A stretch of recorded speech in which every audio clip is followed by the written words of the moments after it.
মা ইয়ানতিকু আনিল হাওয়া ইন হুয়া ইল্লা ওয়াহিয়ুন ইউহা।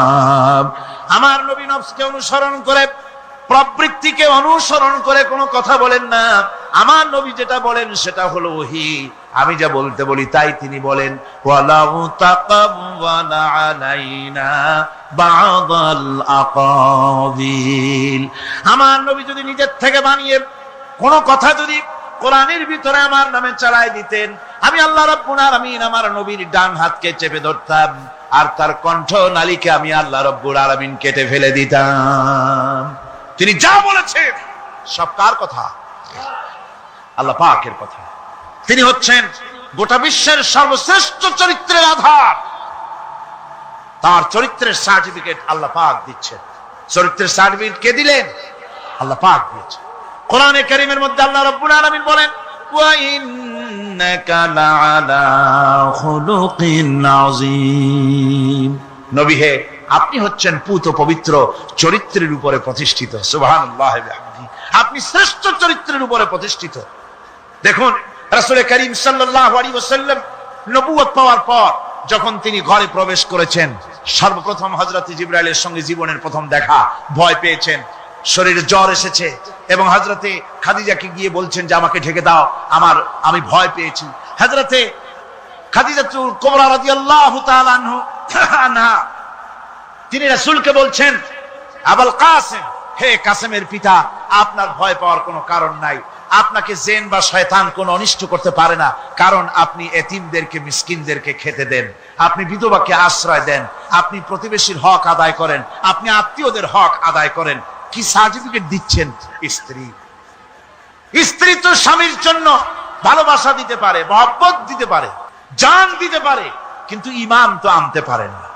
ঈমান আনা তো এত সহজ ব্যাপার না। কিন্তু রাসূল করিম সাল্লাল্লাহু আলাইহি ওয়াসাল্লাম যখন তাকে তাওহীদের দাওয়াত দিলেন, রিসালাতের দাওয়াত দিলেন, এবং বললেন আমি নবী, হযরত খাদিজা এক মুহূর্ত দেরি করেন।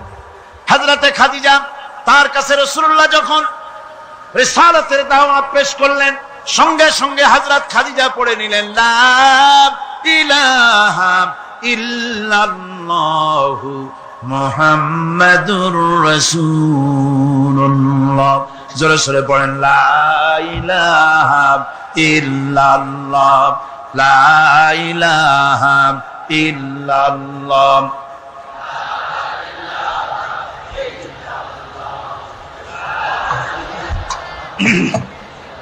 মুহাব্বতের সাথে জোরে সোরে পড়েন, লা ইলাহা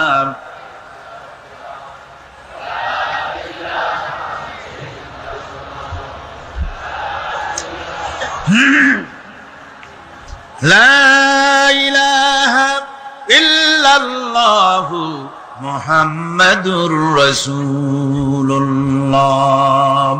আমার বন্ধুগণ, রাসূল করিম সাল্লাল্লাহু আলাইহি ওয়াসাল্লামের উপরে স্ত্রী ঈমান আনলেন। খাদেম ছিলেন হযরতে যায়েদ। খাদেম তো তার প্রভুর জন্য জান দিতে পারে, মাল দিতে পারে, মহব্বত করতে পারে, সব পারে।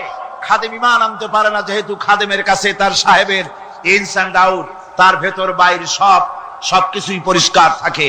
হযরতে রাসূলের খাদেম ছিলেন হযরতে যায়েদ। হযরত যায়েদ তার উপরে যখন 15 বছর খাদেম ছিলেন রাসূলুল্লাহ, হুজুর যখন তার কাছে দাওয়াত পেশ করলেন, যখন রিসালাতের দাওয়াত পেশ করলেন, তাওহীদের দাওয়াত দিলেন, খাদেম যায়েদ একটু চিন্তা করলেন না, সাথে সাথে পড়লেন, লা ইলাহা ইল্লাল্লাহু মুহাম্মাদুর রাসূলুল্লাহ। রাসূলের বন্ধু ছিলেন হযরত আবু বকর সিদ্দিক রাদিয়াল্লাহু তাআলা আনহু। 20 বছরের বন্ধু। কত বছরের বন্ধু? 20 বছর। 20 বছর বসে একজন বন্ধু আর একজন বন্ধুকে চিনতে মোটেই কিছু বাকি থাকে না। হযরত আবু বকর রাদিয়াল্লাহু তাআলা আনহু তার কাছে যখন রাসূলুল্লাহ নবুয়তের দাওয়াত পেশ করলেন, হযরতে আবু বকর রাদিয়াল্লাহু তাআলা আনহু এক মুহূর্ত দেরি করেন নাই, বলেছেন আপনার চরিত্র নবুয়তের চরিত্র।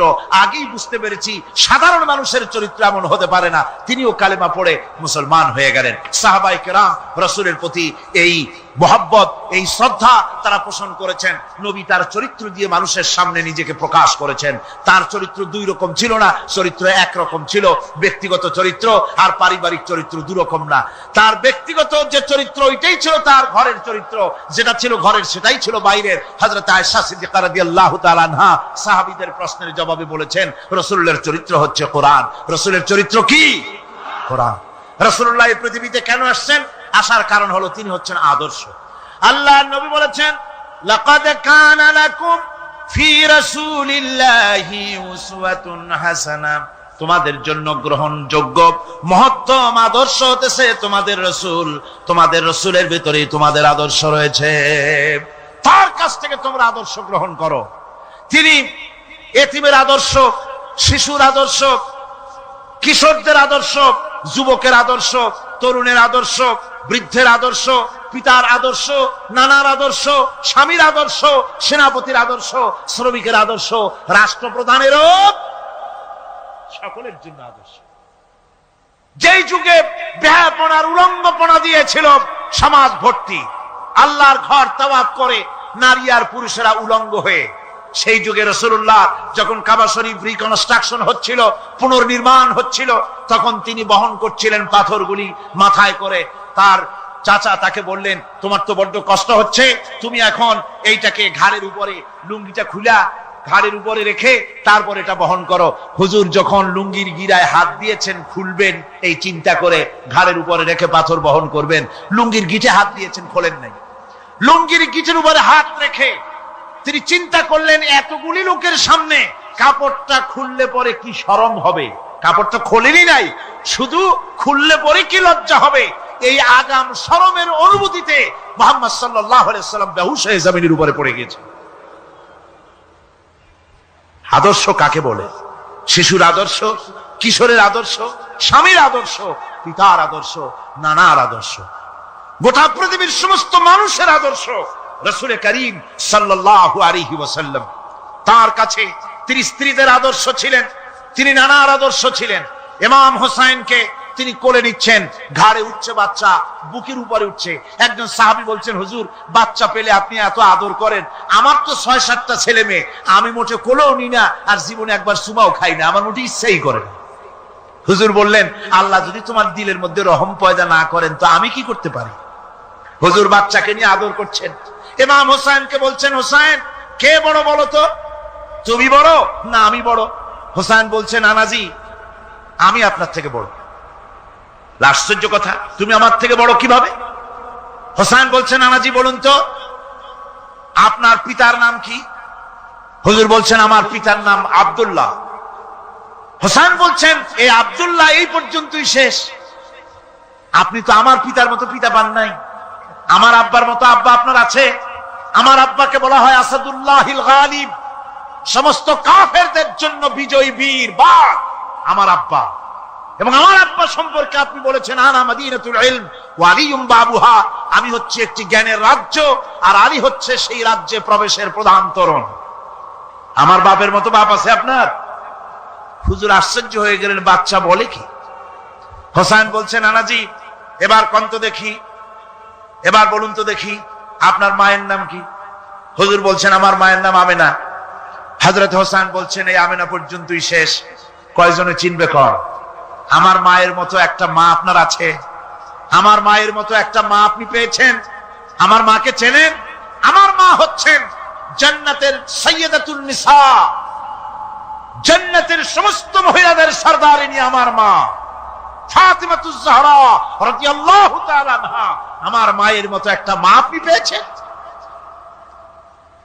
হোসেন বলছেন, নানাজি আরো বলবো নাকি? কয় হ্যাঁ বলো। বলছেন, নানাজি এবার কোন তো দেখি আপনার নানার নাম কি? হুজুর বলছেন, আমার নানার নাম আব্দুল ওয়াহাব। হোসেন বলছেন, এবার আপনি মানুষের কাছে জিজ্ঞেস করেন কয়জন এই আব্দুল ওয়াহাব রয়েছেন? আপনি কি আমার নানার মতো একটা নানা পেয়েছেন? আমার নানাকে আপনি জানেন? আমার নানা সাইয়্যিদুল মুরসালিন, আশরাফুল আম্বিয়া, রাহমাতুল লিল আলামিন, বিশ্বনবী জনাবে মুহাম্মদ রাসূলুল্লাহ সাল্লাল্লাহু আলাইহি ওয়াসাল্লাম।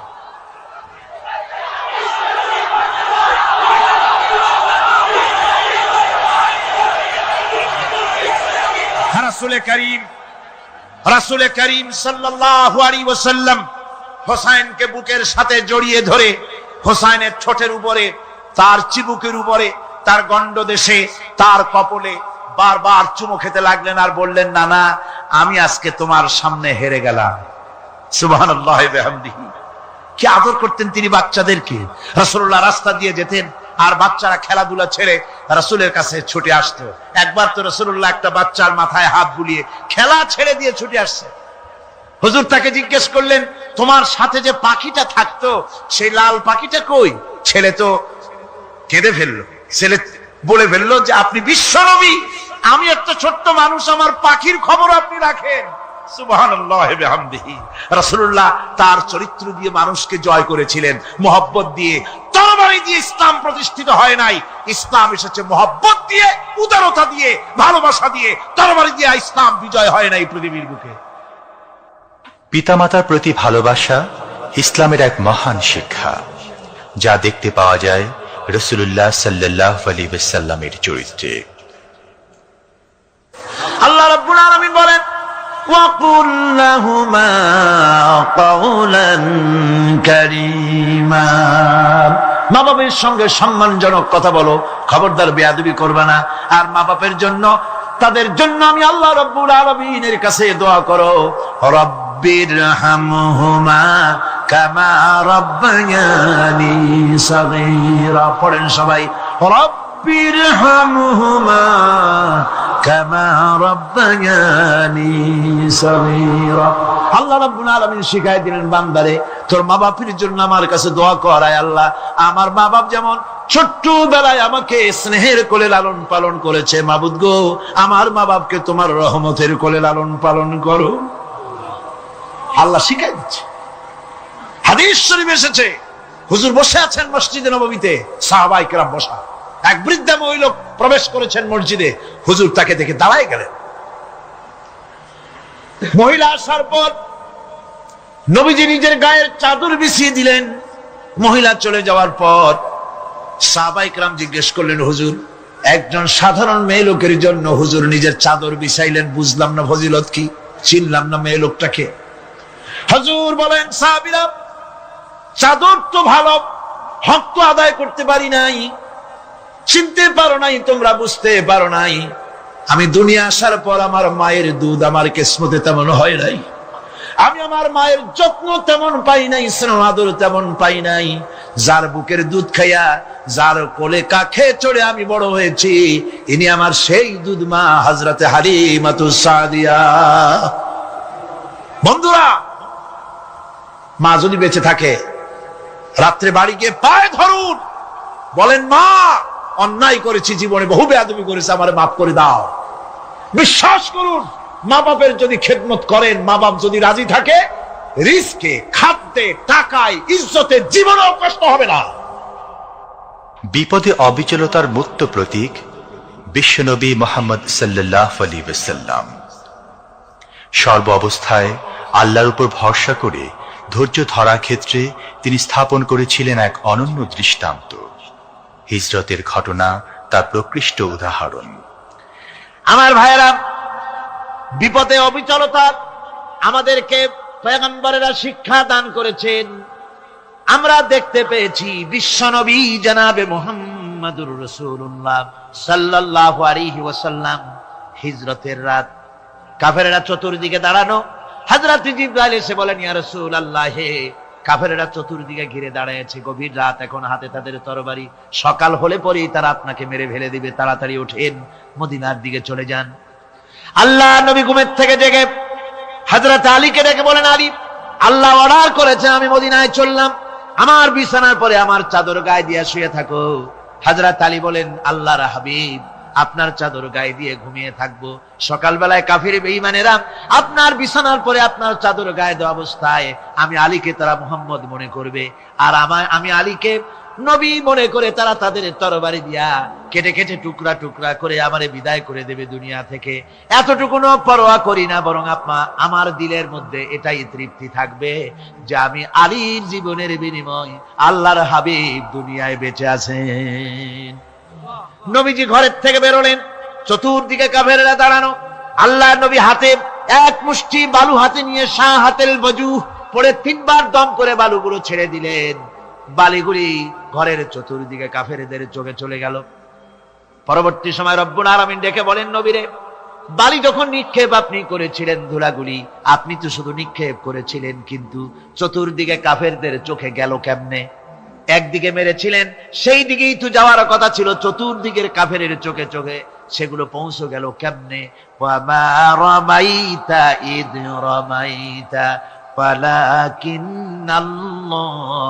রামা। আপনি নিক্ষেপ করেন নাই, যখন আপনি নিক্ষেপ করেছিলেন আপনি তো শুধু বালুকণা ছেড়েছেন, আর ওই বালুকণাগুলি ঘরের চতুর্দিকে সব কাফেরদের চোখে পৌঁছবার দায়িত্ব আমার কুদরত গ্রহণ করেছিল। আমার ভাইরা, নবীজি বিপদে, এতগুলি শত্রু তরবারি নিয়ে তিনি বিপদে ধৈর্য হারা হন নাই। আস্তে করে ঘরের থেকে বেরিয়ে হযরত আবু বকরের বাড়িতে গিয়ে হাজির। দরজায় গিয়ে আওয়াজ দিলেন, আবু বকর। অমনি দরজা খুলে গেল। লাব্বাইক ওয়া সাদাইক। হুজুর বলেন, আবু বকর রে, একটা ডাকে কেমনে সাড়া দিলে? তুমি কি ঘুমাইছিলে না? হযরত আবু বকর বলেন, হুজুর, আপনি বলেছেন আমাকে নিয়ে হিজরত করবেন, আমি মনে মনে চিন্তা করেছি, না জানি কত রাত্রে নবীজি আসেন, উঠতে যদি আমার দেরি হয়ে যায়, নবীজি যদি দরজার কাছে দাঁড়ায় দাঁড়ায় আমারে ডাকাডাকি করে, আর আমি যদি ঘুমায় থাকি, তাহলে আল্লাহর নবীর সঙ্গে বেয়াদবি হয়ে যাবে। এই মনে করে বিছানায় না ঘুমাইয়া আপনার গলার আওয়াজ শোনার জন্য এই দরজার সঙ্গে পিঠ লাগাইয়া লাগাইয়া দাঁড়াইয়া ঘুমাচ্ছিলাম। আল্লাহর নবী হযরত আবু বকরকে সঙ্গে করে নিয়ে চললেন মদিনার দিকে। উল্টা পথে রওনা করলেন। বারবার কাবা শরীফের দিকে তাকাতে লাগলেন। বুখারী শরীফে এসেছে, নবীজি বারবার কাবার দিকে তাকিয়ে বলতেছেন, রে কাবা, বড় আশা ছিল তোর কাছে থাকবো, তোর খেদমত করব, কিন্তু তোর নিষ্ঠুর সন্তানেরা তোর কাছে আমারে থাকতে দিল না রে। আল্লাহ নবী মিসফালা দিয়ে জাবালে কেদোয়ার উপর দিয়ে চলে গেলেন জাবালে সুরে। গুহার কাছে যখন গিয়েছেন, হযরত রক্ত হয়ে গেল। হযরত আবু বকর রাদিয়াল্লাহু তাআলা আনহু বলছেন, হুজুর, আর উপায় নাই, দিন হয়ে গেল, এখন বুঝি ধরা পড়ে যাব, ওই গুহার মধ্যে গিয়ে আশ্রয় নেই। তবে আপনি দাঁড়ান, গুহার ভিতরেই পাহাড়িয়া গুহা, বিচ্ছু থাকতে পারে, সাপ থাকতে পারে, আমি আগে ঢুকি, যদি কোনো হিংস্র প্রাণী থাকে আমার উপর দিয়া আঘাত হয়ে যাক, আল্লাহর নবী হেফাজতে থাকুন।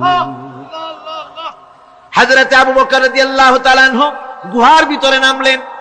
নেমে গুহা সাফ করে হুজুরকে ডাকলেন। হুজুর তাশরীফ ফরমালেন গুহার মধ্যে। হুজুর বলেন, আবু বকর, হেঁটে হেঁটে কষ্ট হয়ে গেছে, তুমি বসো, তোমার উরুর উপরে মাথা রেখে আমি একটু ঘুমায়ে যাই।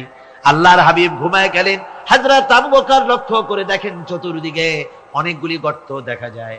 এই গর্ত থেকে সাপ আসতে পারে, বিচ্ছু আসতে পারে মনে করে নিজের গায়ের চাদর ছিঁড়ে ছিঁড়ে গর্তগুলি বন্ধ করা শুরু করে দিলেন। কয়েকটা গর্ত বন্ধ করার মতো চাদর আর নাই, পাও দিয়ে চেপে ধরলেন। এক পাহাড়িয়া বিষধর সাপ বেরোবার জন্য চেষ্টা করে বেরোবার পথ খুঁজে না পেয়ে হযরত আবু বকরের পায়ের উপরে দংশন করেছে। বিষের যন্ত্রণায় হযরত আবু বকরের চোখ থেকে পানি দরদর করে পড়ছে। রাসূলুল্লাহর ঘুম ভেঙে গেল। আল্লাহর নবী তাকে বলেন, আবু বকর, চোখে পানি কেন? বাড়ির কথা বুঝি মনে পড়ে গেছে? হযরত আবু বকর বলেন, ইয়া রাসূলুল্লাহ, আল্লাহর নামে কসম করে বলি, যেই দিন আমি ঈমান এনেছি ওই দিন থেকে আমার মা বাপ, আমার কোলে আমার সন্তান, আমার স্ত্রী, আমার জায়গা জমি ঘর বাড়ি, এমনকি আমার নিজের আত্মার চাইতে হুজুর আপনারে ভালোবাসি বেশি।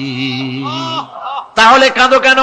হযরত আবু বকর বলেন, হুজুর, বাড়ির জন্য কাঁদি না, ছেলেপেলের জন্য কাঁদি না, সাপে দংশন করেছে, যন্ত্রণায় কাঁদতেছি। আল্লাহ নবী সঙ্গে সঙ্গে মুখ থেকে থুতু বার করে যন্ত্রণার জায়গায় লাগাই দিলেন। সঙ্গে সঙ্গে যন্ত্রণা বন্ধ হয়ে গেল। হুজুর বললেন, আবু বকর, প্রথম যখন তোমার এই আঘাত করেছিল সাপে, আমাকে কেন তাড়াতাড়ি বলো নাই? এতক্ষণ তো তোমার কষ্ট হতো না। হযরত আবু বকর বলেন, ইয়া রাসূলুল্লাহ, ওটা তো সাপে কাটার যন্ত্রণা, ওই যন্ত্রণায় আমার রক্ত জ্বলতেছে, যন্ত্রণায় যন্ত্রণায় আমার কলেজাটা যদি ফেটেও যেত। আল্লাহর হাবিব আরাম ফরমাচ্ছিলেন, আমি তাকে আরামে বিঘ্ন ঘটাতে পারতাম না। আমার ভাইয়েরা, হযরত আবু বকর, হযরত রাসূল দুজন বসে আছেন। এমনি সময় কাফের বেঈমানেরা খুঁজতে খুঁজতে জায়গা মতো এসে গেছে। একজনে বলে ভিতরে আছে, আর একজনে বলে নাই। পায়ের যদি থাকবে তাহলে মাকড়সায় জাল বুনালো কি করে, পাখি ডিম পেড়ে বসে আছে কি করে, তাদের সন্দেহ হতে লাগলো। এর মধ্যে নাই, একজন বলে আছে আর একজন বলে নাই। হযরত আবু বকর ভয়ের চোটে কেঁদে ফেলেছেন, হুজুর আর উপায় নাই। এই যে অবস্থা, এই অবস্থার ভিতরে এই অবস্থার ভেতরেও আল্লাহ নবী এতটুকুন ঘাবড়ে যান নাই। শত্রুরা তরবারি নিয়ে এসেছে, সুযোগ পেলেই একটু তাকালি দেখতে পাবে, তুলে মেরে ফেলে দেবে।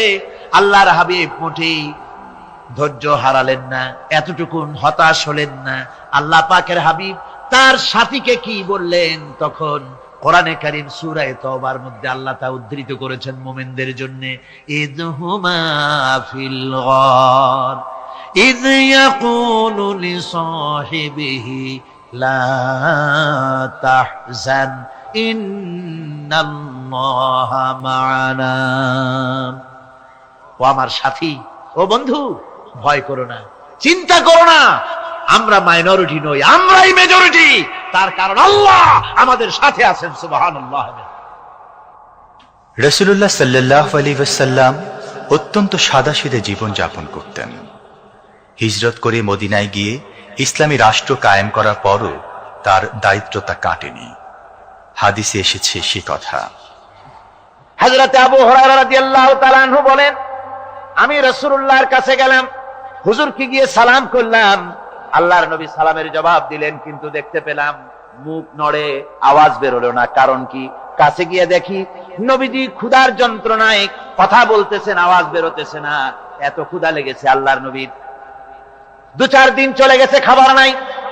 রাসূলুল্লাহ সমস্ত গনিমতের মাল, যাকাত সদকার মালগুলি, খাদ্য দ্রব্যগুলি দুহাতে বিতরণ করেছেন। নিজের পেটে খাবার নাই, মানুষকে দিতেছেন। দিতে দিতে এশার নামাজ পড়ে নবীজি ঘরের মধ্যে প্রবেশ করে হযরত আয়েশা সিদ্দিকা রাদিয়াল্লাহু তাআলা আনহাকে ডেকে বলেন, আয়েশা রে, সারাদিন কষ্ট করেছি, দারুণ ক্ষুধা লেগেছে, তাড়াতাড়ি করে কিছু খাবার আমারে এনে দাও। হযরত আয়েশা হুজুরের ক্ষুধার্ত শ্রান্ত ক্লান্ত চেহারার দিকে তাকাইয়া হযরত আয়েশা কেঁদে ফেলেছেন। হযরত মা আয়েশা কাঁদেন আর বলেন, ইয়া রাসূলুল্লাহ, আল্লাহর নামের কসম করে বলি, আমি আয়েশার ঘরে কোনো পানি ছাড়া কোনো খাবার নাই। এই ছিল রাসূলের আদর্শ। হাদিস শরীফে এসেছে, আল্লাহর নবী বলেন, তোমরা যদি রাষ্ট্রীয় ক্ষমতায় যাও, বাড়ি না থাকলে সরকারি খরচ একটা বাড়ি নিতে পারো। তোমার যদি যানবাহন না থাকে, সরকারি খরচে যানবাহন নিতে পারো। ছেলে মেয়ের কাপড় চোপড়, লেখাপড়া, শিক্ষা, চিকিৎসার জন্য যদি না থাকে, তাহলে তুমি সরকার থেকে নিতে পারো। কিন্তু এর থেকে এক চুল পরিমাণ যদি পাও বাড়াও, সরকারের মাল জনগণের মাল, এর থেকে প্রয়োজনের বাইরে যদি তুমি নিজের জন্য নিতে থাকো, কিয়ামতের দিন আল্লাহর দরবারে চোরের কাতারে তোমারে দাঁড়ানো লাগবে।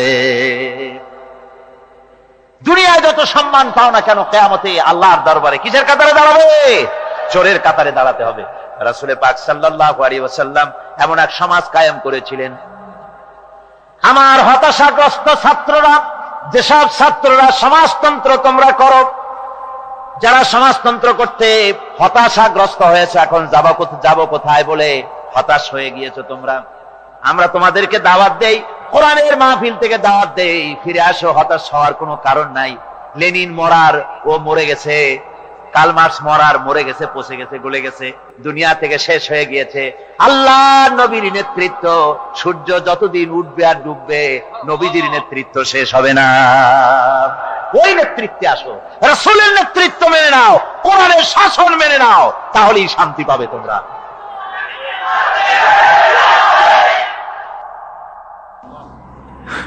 আল্লাহর নবী দুপুরে আরাম করতেছিলেন। হযরত ওমর বলেন, আমি দেখতে গিয়েছিলাম রাসূলুল্লাহকে, আমি যাই সালাম দিলাম, হুজুর উঠে বসলেন। আমি দেখি খেজুরের পাতা দিয়া বুনানো দড়ি, সেই দড়ি দিয়া বুনানো খাটিয়া এখনো মক্কা মদিনায় আছে, যারা হজ করতে গেছেন দেখেছেন।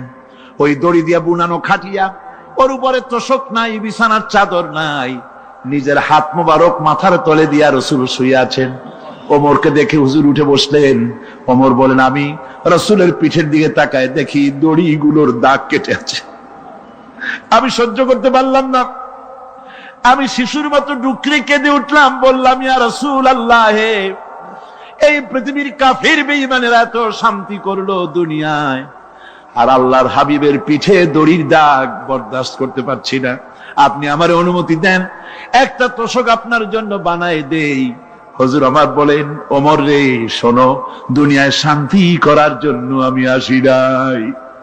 আমি যদি হুকুম করি উহুদ পাহাড় আমার জন্য সোনায় পরিণত হয়ে যা, উহুদ পাহাড়টা আমার জন্য সোনা হয়ে যেতে পারে। আমি দুনিয়ায় শান্তির জন্য আসি নাই, এসেছি মানবতার মুক্তির জন্য। পৃথিবীর মানুষগুলিকে বাঁচাতে এসেছি, সাদা কালো মানুষের ব্যবধান দূর করতে এসেছি। রাসূলুল্লাহ নারীর অধিকার দিলেন, সাদা কালো মানুষের ব্যবধান দূর করে দিলেন। পাহাড় সমান উঁচা সাদা কালা মানুষের অধিকারকে প্রতিষ্ঠিত করলেন, বললেন মানুষে মানুষে কোনো পার্থক্য নাই। আরবের উপরে অনারবের, অনারবের উপরে আরবের, ভাষার সাদার উপরে কালোর, কালোর উপরে সাদার, কোন বর্ণ বৈষম্য ইত্যাদি দিয়ে মানুষের ফজিলত হয় না, মানুষের মর্যাদা বাড়ে। ইন্না আকরামাকুম ইনদাল্লাহি আতকাকুম, মানুষের মধ্যে মর্যাদা তোমাদের মধ্যে আল্লাহর কাছে তার যে ব্যক্তি তোমাদের মধ্যে আল্লাহকে বেশি ভয় করে। সুবহানাল্লাহ কর, সুবহানাল্লাহ কর। আমার ভাইয়েরা, নবীজি মদিনা মুনাওয়ারায় ইসলামী রাষ্ট্রের রাষ্ট্রপ্রধান হয়েছেন। আজ বাজারে যেতেছেন, যাওয়ার সময় ডেকে ডেকে বলেন, বিধবাদের বাড়ির সামনে দিয়ে যায়, তোমাদের বাজার লাগবে নাকি? এতিমের বাড়ির সামনে থেকে যায়, তোমাদের বাজার লাগবে নাকি? আমারে বলো, আমি বাজার করে এনে দেব। নিজের পেটে খাবার নাই, দুয়ারে দুয়ারে খাবার পৌঁছে গেছে, খাবারের অভাব নাই, মানুষ খাওয়া পেয়েছে, পড়া পেয়েছে, চুরি ডাকাতি বন্ধ হয়ে গেছে। হুজুর বলেন খায়রুল কুরুনে কারনি, সর্বশ্রেষ্ঠ যুগ আমার যুগ। সুদ বন্ধ হয়ে গেল। রাসূলুল্লাহ বললেন সুদ আর চলবে না, হারাম। সুদ বন্ধ হয়ে গেল। হুজুর ব্যাংক চালু করে দিলেন। ব্যাংকের নাম হলো বাইতুল মাল। কি নাম হলো? এই ব্যাংক যেদিন রাসূলুল্লাহ উদ্বোধন করেন, আল্লাহর নবী বাইতুল মাল ব্যাংক উদ্বোধনের দিনে যে বক্তৃতা করলেন, বুখারীতে সেই বক্তৃতা লেখা হয়ে গেল। আল্লাহর নবী বলেন মান তারাকা দায়নান আও দিয়ান ফালাইয়া, আমার এই রাষ্ট্রের ভিতরে কোন মানুষ যদি ঋণগ্রস্ত অবস্থায় মারা যায় আর ঋণ পরিশোধ করার মতো অর্থ যদি তার কাছে না থাকে, তাহলে তার ঋণ পরিশোধের দায়িত্ব, তার বিধবা স্ত্রী আর তার এতিম বাল বাচ্চার সব দায়িত্ব আমি মুহাম্মদ সাল্লাল্লাহু আলাইহি ওয়াসাল্লাম আমার কাঁধের উপরে উঠাইয়া নিলাম। এমন সুন্দর রাষ্ট্র চালু হয়ে গেছে, মানুষ খাবার পেয়েছে, পড়ার পেয়েছে। বুড়োরা যাদের কাজ নাই, বুড়ো মানুষ কাজ করতে পারে না, তারা বসে বসে খাবারের ব্যবস্থা হয়ে গেছে। যুবকদের চাকরি হয়ে গেছে, বেকার কেউ আর বেকার নাই, সব কাজে ব্যস্ত হয়ে গেছে, মানুষের কাছে কাজ মিলেছে। কৃষক তাদের উৎপাদিত পণ্যের সঠিক মূল্য পাচ্ছে, শ্রমিক শ্রমের মর্যাদা পাচ্ছে, শ্রমিক মর্যাদা পাচ্ছে। রাসূলুল্লাহ বলেছেন শ্রমিক আর মালিক মনিব আর গোলামের সম্পর্ক না, সম্পর্ক ভাই ভাই। সম্পর্ক কি? শ্রমিকের মর্যাদা রাসূলুল্লাহ এভাবে দিলেন, নিজে শ্রম দিলেন। মদিনার 8 বছর চলে যাওয়ার পর হযরত আয়েশা রাসূলুল্লাহকে দেখলেন মাজা কুজা। হযরত আয়েশা বলেন হুজুর মাজাটা কুজা কেন? বয়সের কারণে হলো নাকি? হুজুর বলেন না, বয়সের কারণে হয় নাই। এই মদিনার চতুর্দিকে কাফির বেঈমানেরা যখন মদিনাকে আক্রমণ করেছিল, আমি তখন মদিনার চতুর্দিকে খন্দক পরিখা খনন করেছিলাম, 3 মাইল লম্বা, 15 ফিট গভীর, 30 ফিট চওড়া। সাহাবীরা মাটি কেটেছে, আমি মাটি বহন করেছি, আবার আমি মাটি কেটেছি, সাহাবীরা মাটি কেটেছে। মাটি কেটে আর মাটির ঝুড়ি বহন করে করে কোমরে যে বেদনা হয়েছিল, আজ পর্যন্ত সেই বেদনা সেরে যায় নাই। এই হলো আমার রাসূল, এ হলো বিশ্ব নবী। এ কি নবী? চিল্লা এখন কি নবী?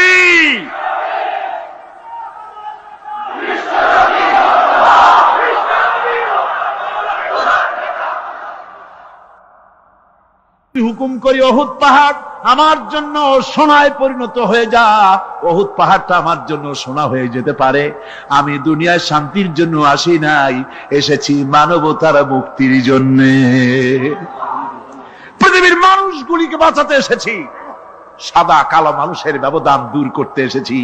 রাসূলুল্লাহ নারীর অধিকার দিলেন, সাদা কালো মানুষের ব্যবধান দূর করে দিলেন। পাহাড় সমান উঁচা সাদা কালা মানুষের অধিকারকে প্রতিষ্ঠিত করলেন, বললেন মানুষে মানুষে কোনো পার্থক্য নাই। আরবের উপরে অনারবের, অনারবের উপরে আরবের, ভাষার সাদার উপরে কালোর, কালোর উপরে সাদার, কোন বর্ণ বৈষম্য ইত্যাদি দিয়ে নিজের পেটে খাবার নাই, দুয়ারে দুয়ারে খাবার পৌঁছে গেছে, খাবারের অভাব নাই, মানুষ খাওয়া পেয়েছে, পড়া পেয়েছে, চুরি ডাকাতি বন্ধ হয়ে গেছে। হুজুর বলেন খায়রুল কুরুনে কারনি, সর্বশ্রেষ্ঠ যুগ আমার যুগ। সুদ বন্ধ হয়ে গেল। রাসূলুল্লাহ বললেন সুদ আর চলবে না, হারাম। সুদ বন্ধ হয়ে গেল। হুজুর ব্যাংক চালু করে দিলেন। ব্যাংকের নাম হলো বাইতুল মাল। কি নাম হলো? এই ব্যাংক যেদিন রাসূলুল্লাহ উদ্বোধন করেন, আল্লাহ নবী বাইতুল মাল ব্যাংক উদ্বোধনের দিনে যে বক্তৃতা করলেন, বুখারীতে সেই বক্তৃতা লেখা হয়ে গেল। আল্লাহ নবী বলেন মান তারাকা দায়নান আও দিয়ান ফালাইয়া, আমার এই রাষ্ট্রের ভিতরে কোন মানুষ যদি ঋণগ্রস্ত অবস্থায় মারা যায় আর ঋণ পরিশোধ করার মতো অর্থ যদি তার কাছে না থাকে, তাহলে তার ঋণ পরিশোধের দায়িত্ব, তার বিধবা স্ত্রী আর তার এতিম বাল বাচ্চার সব দায়িত্ব আমি মুহাম্মদ সাল্লাল্লাহু আলাইহি ওয়াসাল্লাম আমার কাঁধের উপরে উঠাইয়া নিলাম। এমন সুন্দর রাষ্ট্র চালু হয়ে গেছে, মানুষ খাবার পেয়েছে, পড়ার পেয়েছে। বুড়োরা যাদের কাজ নাই, বুড়ো মানুষ কাজ করতে পারে না, তারা বসে বসে খাবারের ব্যবস্থা হয়ে গেছে। যুবকদের চাকরি হয়ে গেছে, বেকার কেউ আর বেকার নাই, সব কাজে ব্যস্ত হয়ে গেছে। মানুষের কাছে কাজ মিলেছে, কৃষক তাদের উৎপাদিত পণ্যের সঠিক মূল্য পাচ্ছে, শ্রমিক শ্রমের মর্যাদা পাচ্ছে। শ্রমিক মর্যাদা পাচ্ছে। রাসূলুল্লাহ বলেছেন শ্রমিক আর মালিক মনিব আর গোলামের সম্পর্ক না, সম্পর্ক ভাই ভাই। সম্পর্ক কি? শ্রমিকের মর্যাদা রাসূলুল্লাহ এভাবে দিলেন, নিজে শ্রম দিলেন। মদিনার 8 বছর চলে যাওয়ার পর হযরত আয়েশা রাসূলুল্লাহকে দেখলেন মাজা কুজা। হযরত আয়েশা বলেন হুজুর মাজাটা কুজা কেন? বয়সের কারণে হলো নাকি? হুজুর বলেন না, বয়সের কারণে হয় নাই। এই মদিনার চতুর্দিকে কাফির বেঈমানেরা যখন মদিনাকে আক্রমণ করেছিল, আমি তখন মদিনার চতুর্দিকে খন্দক পরিখা খনন করেছিলাম, 3 মাইল লম্বা, 15 ফিট গভীর, 30 ফিট চওড়া। সাহাবীরা মাটি কেটেছে, আমি মাটি বহন করেছি, আবার আমি মাটি কেটেছি, সাহাবীরা মাটি কেটেছে। মাটি কেটে আর মাটির ঝুড়ি বহন করে করে কোমরে যে বেদনা হয়েছিল আজ পর্যন্ত সেই বেদনা সেরে যায় নাই। এই হলো আমার রাসূল, এ হলো বিশ্ব নবী। কি নবী? সিল্লা এখন কি নবী?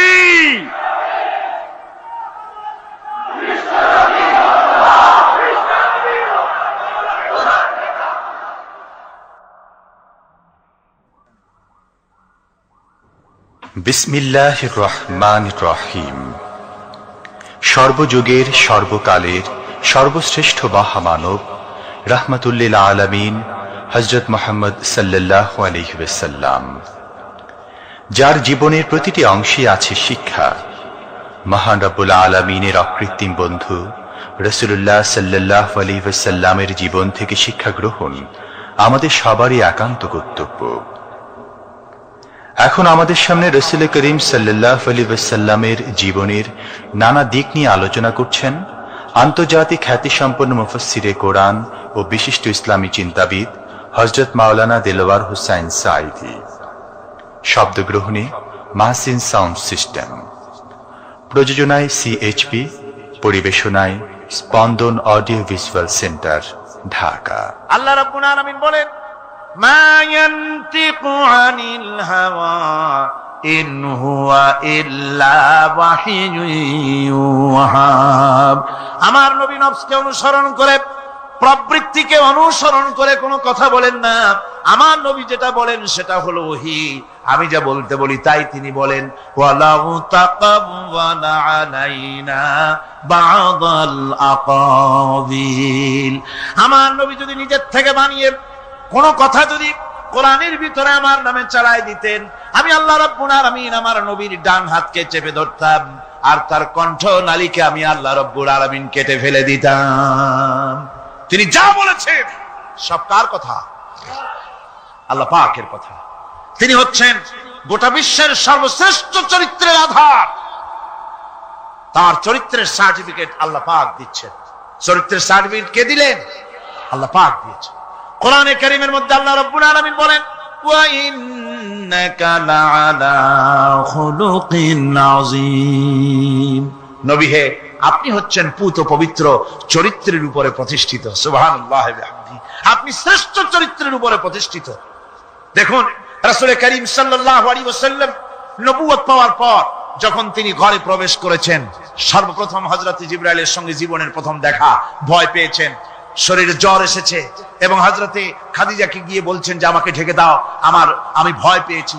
হযরতে খাদিজাতুল কুবরা রাদিয়াল্লাহু তাআলা আনহা তিনি রাসূলকে বলছেন, আবুল কাসেম, হে কাসেমের পিতা, আপনার ভয় পাওয়ার কোনো কারণ নাই, আপনাকে জিন বা শয়তান কোনো অনিষ্ট করতে পারে না, কারণ আপনি এতিমদেরকে, মিসকিনদেরকে খেতে দেন, আপনি বিধবাকে আশ্রয় দেন, আপনি প্রতিবেশীর হক আদায় করেন, আপনি আত্মীয়দের হক আদায় করেন। কি সার্টিফিকেট দিচ্ছেন? স্ত্রী তো স্বামীর জন্য ভালোবাসা দিতে পারে, মহব্বত দিতে পারে, জান দিতে পারে, কিন্তু ঈমান তো আনতে পারে না। ঈমান আনা তো এত সহজ ব্যাপার না। কিন্তু রাসূল করিম সাল্লাল্লাহু আলাইহি ওয়াসাল্লাম যখন তাকে তাওহীদের দাওয়াত দিলেন, রিসালাতের দাওয়াত দিলেন এবং বললেন আমি নবী, হযরত খাদিজা এক মুহূর্ত দেরি করেননি। হযরতে খাদিজা তার কাছে রাসূলুল্লাহ যখন রিসালাতের দাওয়াত পেশ করলেন, সঙ্গে সঙ্গে হযরত খাদিজা পড়ে নিলেন লা ইলাহা ইল্লাল্লাহু মুহাম্মাদুর রাসূলুল্লাহ। জোরে সোরে পড়েন লা ইলাহা ইল্লাল্লাহ, লা ইলাহা ইল্লাল্লাহ।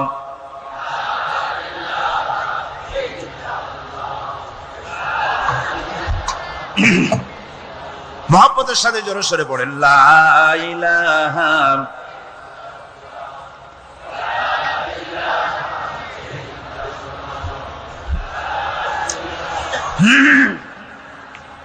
লা ইলাহা ইল্লাল্লাহু মুহাম্মাদুর রাসূলুল্লাহ। আমার বন্ধুগণ, রাসূল করিম সাল্লাল্লাহু আলাইহি ওয়াসাল্লামের উপরে স্ত্রী ঈমান আনলেন। খাদেম ছিলেন হযরতে যায়েদ। খাদেম তো তার প্রভুর জন্য জান দিতে পারে, মাল দিতে পারে, মহব্বত করতে পারে, সব পারে। খাদেম ঈমান আনতে পারে না, যেহেতু খাদেমের কাছে তার সাহেবের ইনস এন্ড আউট, তার ভেতর বাইরে সবকিছুই পরিষ্কার থাকে। হযরতে রাসূলের খাদেম ছিলেন হযরতে যায়েদ। হযরত যায়েদ তার উপরে যখন 15 বছর খাদেম ছিলেন রাসূলুল্লাহ, হুজুর যখন তার কাছে দাওয়াত পেশ করলেন, যখন রিসালাতের দাওয়াত পেশ করলেন, তাওহীদের দাওয়াত দিলেন, খাদেম যায়েদ একটু চিন্তা করলেন না, সাথে সাথে পড়লেন লা ইলাহা ইল্লাল্লাহু মুহাম্মাদুর রাসূলুল্লাহ। রাসূলের বন্ধু ছিলেন হযরত আবু বকর সিদ্দিক রাদিয়াল্লাহু তাআলা আনহু। 20 বছরের বন্ধু। কত বছরের বন্ধু? 20 বছর। 20 বছর বসে একজন বন্ধু আর একজন বন্ধুকে চিনতে মোটেই কিছু বাকি থাকে না। হযরত আবু বকর রাদিয়াল্লাহু তাআলা আনহু তার কাছে যখন রাসূলুল্লাহ নবুয়তের দাওয়াত পেশ করলেন, হযরতে আবু বকর রাদিয়াল্লাহু তাআলা আনহু এক মুহূর্ত দেরি করেন নাই, বলেছেন আপনার চরিত্র নবুয়তের চরিত্র। আগেই বুঝতে পেরেছি সাধারণ মানুষের চরিত্র এমন হতে পারে না। তিনিও কালেমা পড়ে মুসলমান হয়ে গেলেন। সাহাবায়ে কেরাম রাসূলের প্রতি এই মহব্বত, এই শ্রদ্ধা তারা পোষণ করেছেন। নবী তার চরিত্র দিয়ে মানুষের সামনে নিজেকে প্রকাশ করেছেন। তার চরিত্র দুই রকম ছিল না, চরিত্র একরকম ছিল। ব্যক্তিগত চরিত্র আর পারিবারিক চরিত্র দুরকম না। তার ব্যক্তিগত যে চরিত্র ওইটাই ছিল তার ঘরের চরিত্র, যেটা ছিল ঘরের সেটাই ছিল বাইরের। হযরত আয়েশা সিদ্দিকা রাদিয়াল্লাহু তাআলা আনহা সাহাবীদের প্রশ্নের জবাবে বলেছেন রাসূলের চরিত্র হচ্ছে কোরআন। রাসূলের চরিত্র কি?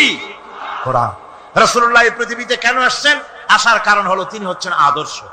আল্লাহর নবী বলেছেন লাকাদ কানা লাকুম ফি রাসূলিল্লাহি উসওয়াতুন হাসানা, তোমাদের জন্য গ্রহণযোগ্য মহত্তম আদর্শ হতেছে তোমাদের রাসূল।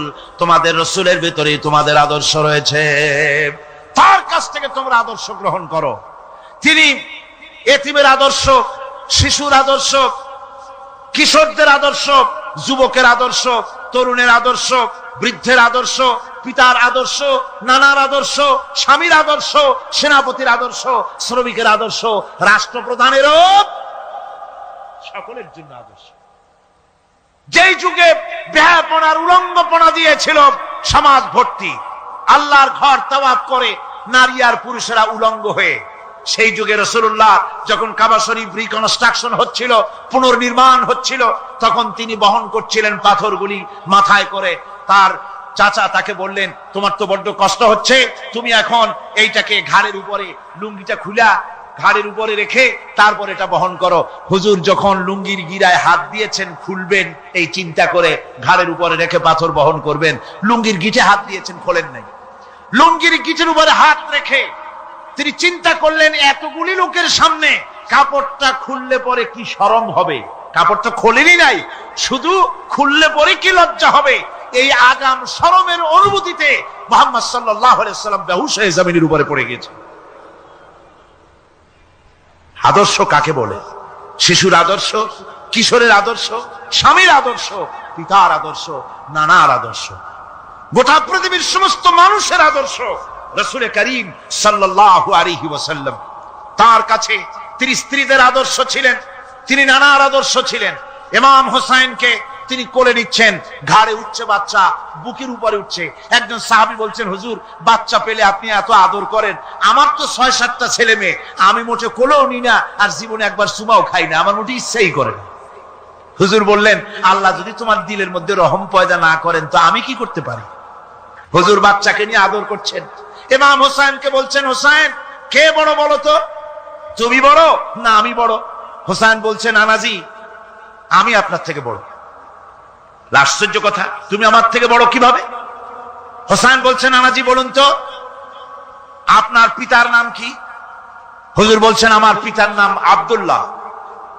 হোসাইন বলছেন, এই আব্দুল্লাহ এই পর্যন্তই শেষ, আপনি তো আমার পিতার মতো পিতা পান নাই, আমার আব্বার মতো আব্বা আপনার আছে।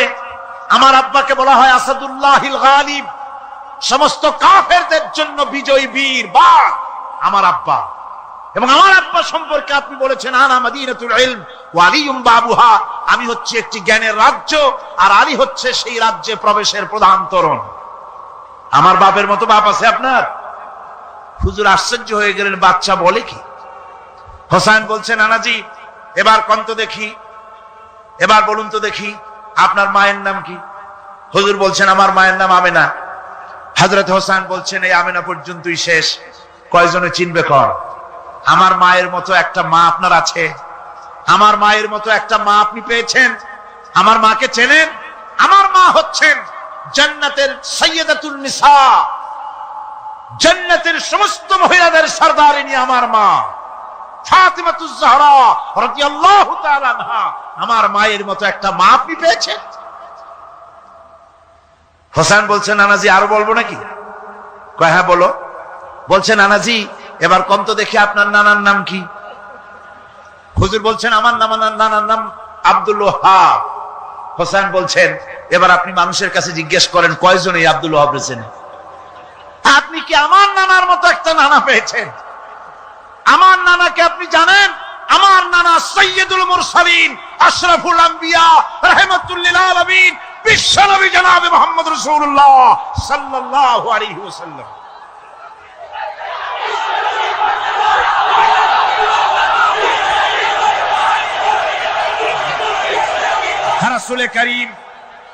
রাসূল করিম সাল্লাল্লাহু আলাইহি ওয়াসাল্লাম হোসাইনকে বুকের সাথে জড়িয়ে ধরে হোসাইনের ঠোঁটের উপরে, তার চিবুকের উপরে, তার গণ্ডদেশে, তার কপলে বারবার চুমু খেতে লাগলেন আর বললেন, নানা আমি আজকে তোমার সামনে হেরে গেলাম। সুবহানাল্লাহ ওয়া বিহামদিহি। কি আদর করতেন তিনি বাচ্চাদেরকে। রাসূলুল্লাহ রাস্তা দিয়ে যেতেন আর বাচ্চারা খেলাধুলা ছেড়ে রাসূলের কাছে ছুটে আসতো। একবার তো রাসূলুল্লাহ একটা বাচ্চার মাথায় হাত বুলিয়ে খেলা ছেড়ে দিয়ে ছুটে আসছে। হুজুর তাকে জিজ্ঞেস করলেন, তোমার সাথে যে পাখিটা থাকতো সেই লাল পাখিটা কই? ছেলে তো কেঁদে ফেললো।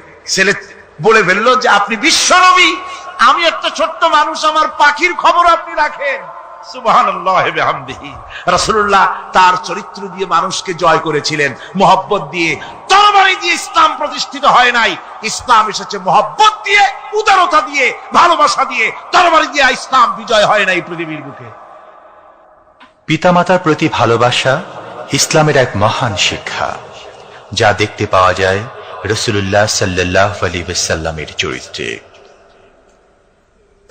আল্লাহ রাব্বুল আলামিন বলেন, ওয়াকুল লাহুমা কাওলান কারীমা, মা বাবার সঙ্গে সম্মানজনক কথা বলো, খবরদার বেয়াদবি করবে না।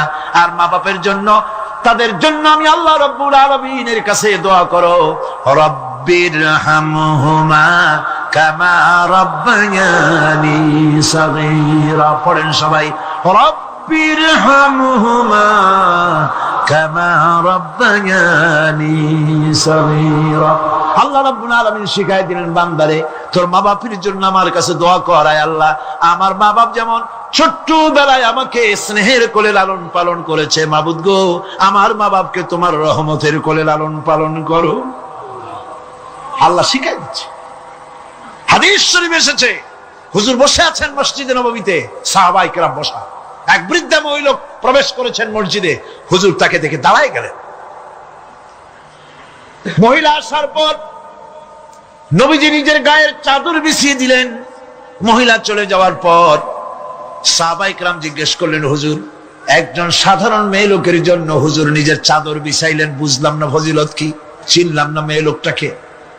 হুজুর বলেন, সাহাবীরা চাদর তো ভালো, হক তো আদায় করতে পারি নাই, চিনতে পারো নাই, তোমরা বুঝতে পারো নাই, আমি দুনিয়া আসার পর আমার মায়ের দুধ আমার কিসমতে তেমন হয় নাই, আমি আমার মায়ের যত্ন তেমন পাই নাই, স্নেহ আদর তেমন পাই নাই।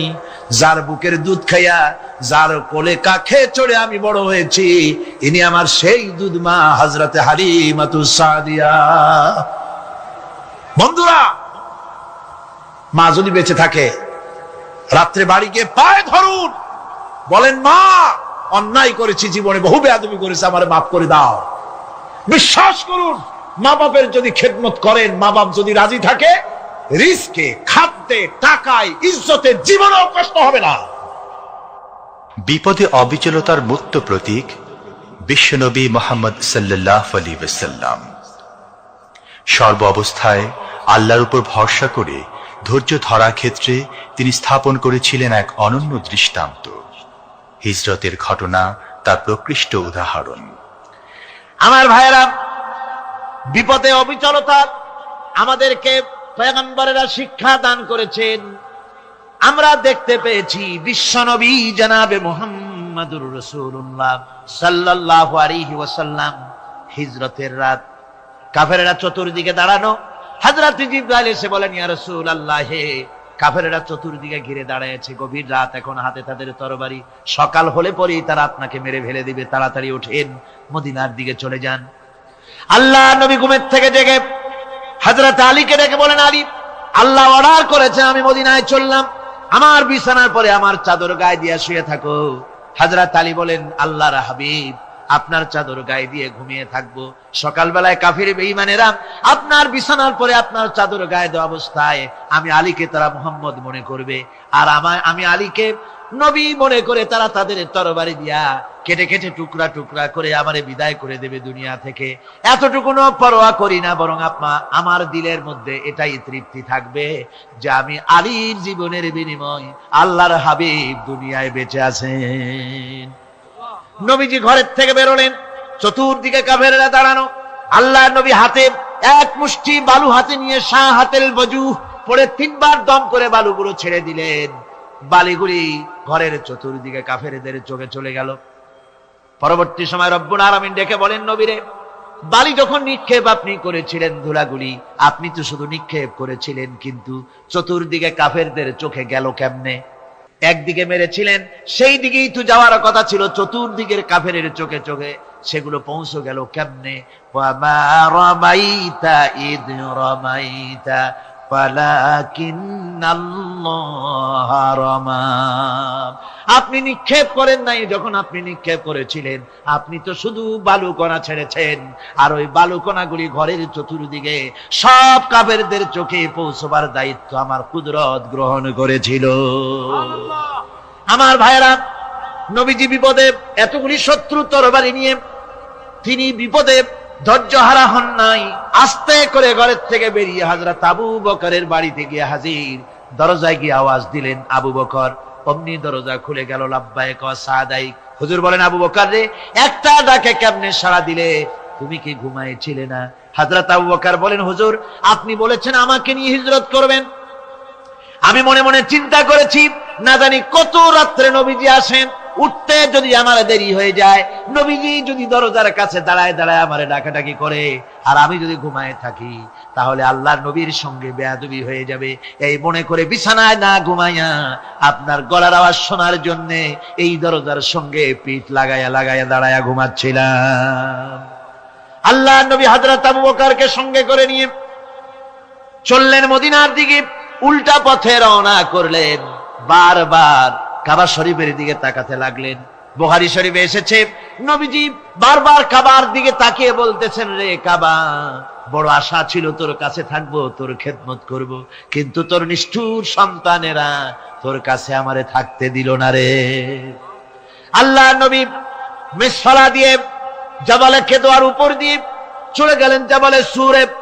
গুহার কাছে যখন গিয়েছেন, হযরত রক্ত হয়ে গেল। হযরত আবু বকর রাদিয়াল্লাহু তাআলা আনহু বলছেন, হুজুর আর উপায় নাই, দিন হয়ে গেল, এখন বুঝি ধরা পড়ে যাব, ওই গুহার মধ্যে গিয়ে আশ্রয় নেই। তবে আপনি দাঁড়ান, গুহার ভিতরেই পাহাড়িয়া গুহা, বিচ্ছু থাকতে পারে, সাপ থাকতে পারে, আমি আগে ঢুকি, যদি কোনো হিংস্র প্রাণী থাকে আমার উপর দিয়া আঘাত হয়ে যাক, আল্লাহর নবী হেফাজতে থাকুন। হযরত আবু বকর রাদিয়াল্লাহু তাআলা আনহু গুহার ভিতরে নামলেন।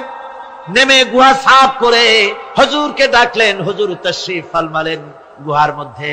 হুজুর বলেন, আবু বকর, হেঁটে হেঁটে কষ্ট হয়ে গেছে, তুমি বসো, তোমার উরুর উপরে মাথা রেখে আমি একটু ঘুমায়ে যাই। আল্লাহর হাবিব ঘুমায় গেলেন। হযরত আবু বকর লক্ষ্য করে দেখেন চতুর্দিকে অনেকগুলি গর্ত দেখা যায়। এই গর্ত থেকে সাপ আসতে পারে, বিচ্ছু আসতে পারে মনে করে নিজের গায়ের চাদর ছিঁড়ে ছিঁড়ে গর্তগুলি বন্ধ করা শুরু করে দিলেন। কয়েকটা গর্ত বন্ধ করার মতো চাদর আর নাই, পাও দিয়ে চেপে ধরলেন।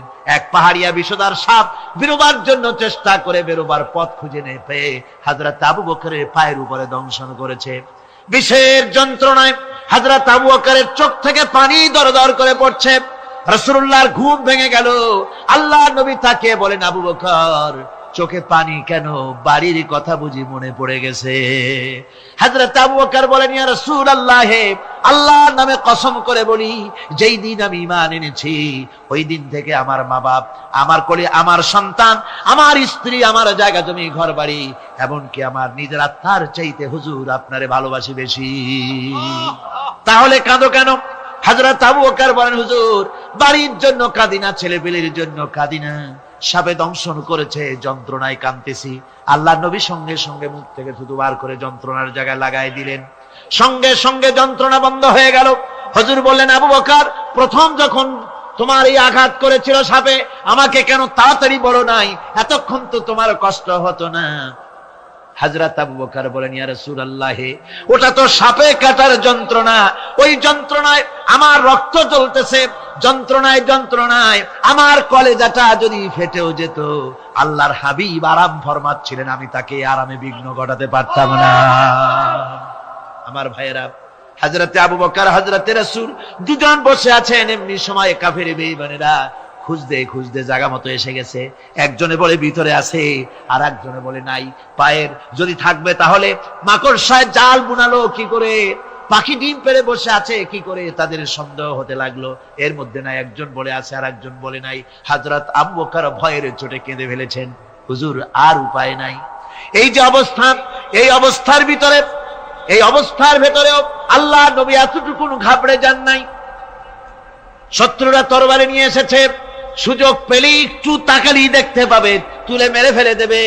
আল্লাহর হাবিব মোটেই ধৈর্য হারালেন না, এতটুকু হতাশ হলেন না। আল্লাহ পাকের হাবিব তার সাথীকে কি বললেন? তখন কোরআনে কারীম সূরা তাওবার মধ্যে আল্লাহ তা উদ্ধৃত করেছেন মুমিনদের জন্য, ইযহুমা ফিল গার ইয ইয়াকুলু লিসাহিবিহি লা তাহজান ইন্নাল্লাহা মা'ানা। ও আমার সাথী, ও বন্ধু, ভয় করো না, চিন্তা করো না, আমরা মাইনরিটি নই, আমরাই মেজরিটি। তার কারণ আল্লাহ আমাদের সাথে আছেন। সুবহানাল্লাহ।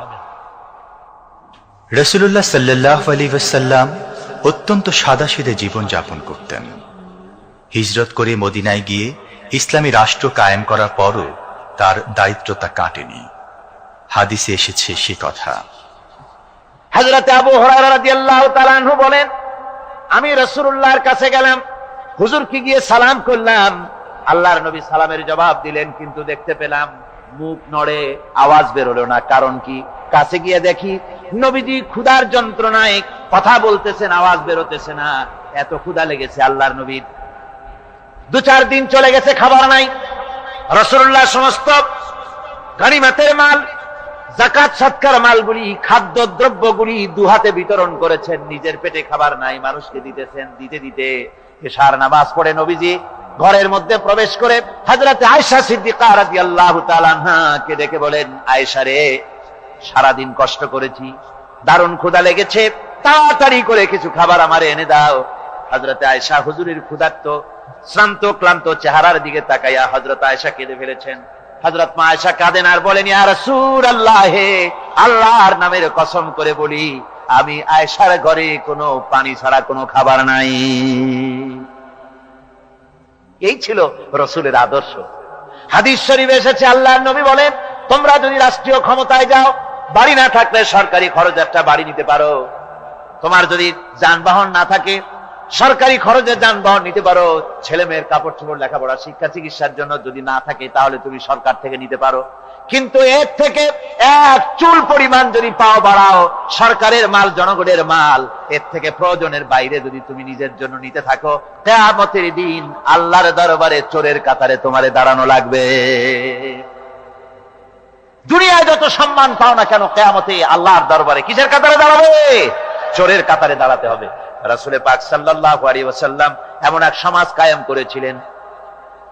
আমার হতাশাগ্রস্ত ছাত্ররা, যেসব ছাত্ররা সমাজতন্ত্র তোমরা করো, যারা সমাজতন্ত্র করতে হতাশাগ্রস্ত হয়েছে, এখন যাব কোথায় বলে হতাশ হয়ে গিয়েছো তোমরা, আমরা তোমাদেরকে দাওয়াত দেই, কোরআনের মাহফিল থেকে দাওয়াত দেই, ফিরে আসো। হতাশ হওয়ার কোনো কারণ নাই।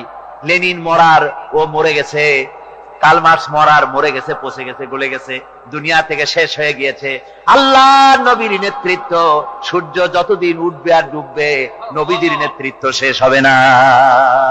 ওই নেতৃত্বে আসো, রাসূলের নেতৃত্ব মেনে নাও, কোরআনের শাসন মেনে নাও, তাহলেই শান্তি পাবে তোমরা।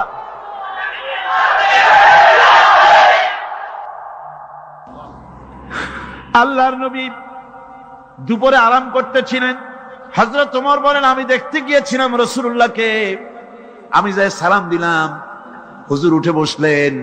আমি দেখি খেজুরের পাতা দিয়া বুনানো দড়ি, সেই দড়ি দিয়া বুনানো খাটিয়া এখনো মক্কা মদিনায় আছে, যারা হজ করতে গেছেন দেখেছেন। ওই দড়ি দিয়া বুনানো খাটিয়া, ওর উপরে তোশক নাই, বিছানার চাদর নাই, নিজের হাত মোবারক মাথার তলে দিয়া রাসূল শুয়ে আছেন। ওমরকে দেখে হুজুর উঠে বসলেন। ওমর বলেন, আমি রাসূলের পিঠের দিকে তাকায় দেখি দড়িগুলোর দাগ কেটে আছে। আমি সহ্য করতে পারলাম না, আমি শিশুর মতো ডুকরে কেঁদে উঠলাম, বললাম, ইয়া রাসূলুল্লাহ, এই পৃথিবীর কাফির বেঈমানেরা এত শান্তি করলো দুনিয়ায়, আর আল্লাহর হাবিবের পিঠে দড়ির দাগ বরদাস্ত করতে পারছি না। আপনি আমার অনুমতি দেন, একটা তোশক আপনার জন্য বানায় দেই। হুজুর আমার বলেন, ওমর রে, শোনো, দুনিয়ায় শান্তি করার জন্য আমি আসি নাই। আমি যদি হুকুম করি উহুদ পাহাড় আমার জন্য সোনায় পরিণত হয়ে যা, উহুদ পাহাড়টা আমার জন্য সোনা হয়ে যেতে পারে। আমি দুনিয়ায় শান্তির জন্য আসি নাই, এসেছি মানবতার মুক্তির জন্য। পৃথিবীর মানুষগুলিকে বাঁচাতে এসেছি, সাদা কালো মানুষের ব্যবধান দূর করতে এসেছি। রাসূলুল্লাহ নারীর অধিকার দিলেন, সাদা কালা মানুষের ব্যবধান দূর করে দিলেন। পাহাড় সমান উঁচা সাদা কালা মানুষের অধিকারকে প্রতিষ্ঠিত করলেন, বললেন মানুষে মানুষে কোনো পার্থক্য নাই। আরবের উপরে অনারবের, অনারবের উপরে আরবের, ভাষার, সাদার উপরে কালোর, কালোর উপরে সাদার, কোন বর্ণ বৈষম্য ইত্যাদি দিয়ে মানুষের ফজিলত হয় না।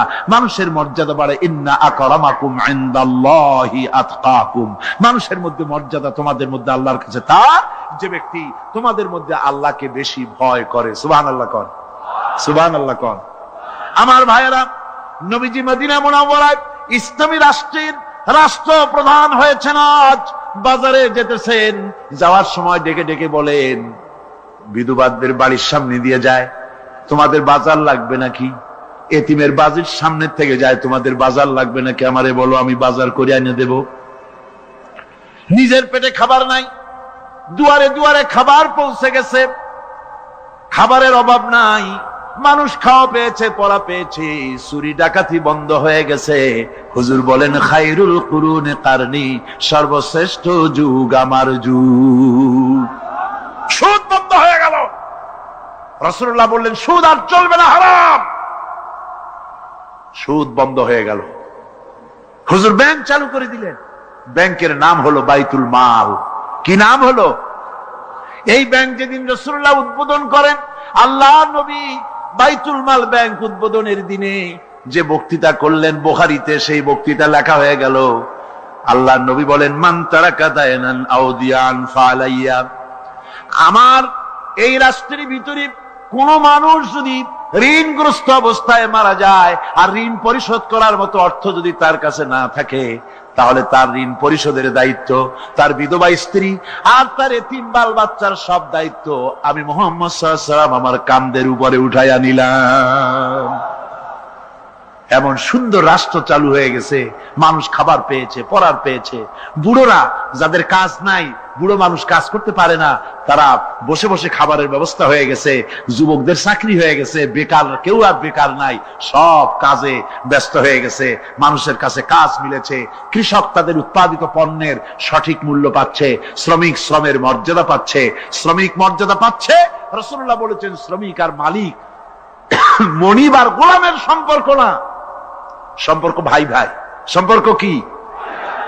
শ্রমিকের মর্যাদা রাসূলুল্লাহ এভাবে দিলেন, নিজে শ্রম দিলেন। মদিনার 8 বছর চলে যাওয়ার পর হযরত আয়েশা রাসূলুল্লাহকে দেখলেন মাজা কুজা। হযরত আয়েশা বলেন হুজুর মাজাটা কুজা কেন? বয়সের কারণে হলো নাকি? হুজুর বলেন না, বয়সের কারণে হয় নাই। এই মদিনার চতুর্দিকে কাফির বেঈমানেরা যখন মদিনাকে আক্রমণ করেছিল, আমি তখন মদিনার চতুর্দিকে খন্দক পরিখা খনন করেছিলাম, 3 মাইল লম্বা, 15 ফিট গভীর, 30 ফিট চওড়া। সাহাবীরা মাটি কেটেছে, আমি মাটি বহন করেছি, আবার আমি মাটি কেটেছি, সাহাবীরা মাটি কেটেছে। মাটি কেটে আর মাটির ঝুড়ি বহন করে করে কোমরে যে বেদনা হয়েছিল আজ পর্যন্ত সেই বেদনা সেরে যায় নাই। এই হলো আমার রাসূল, এ হলো বিশ্ব নবী। কি নবী? সিল্লা এখন কি নবী?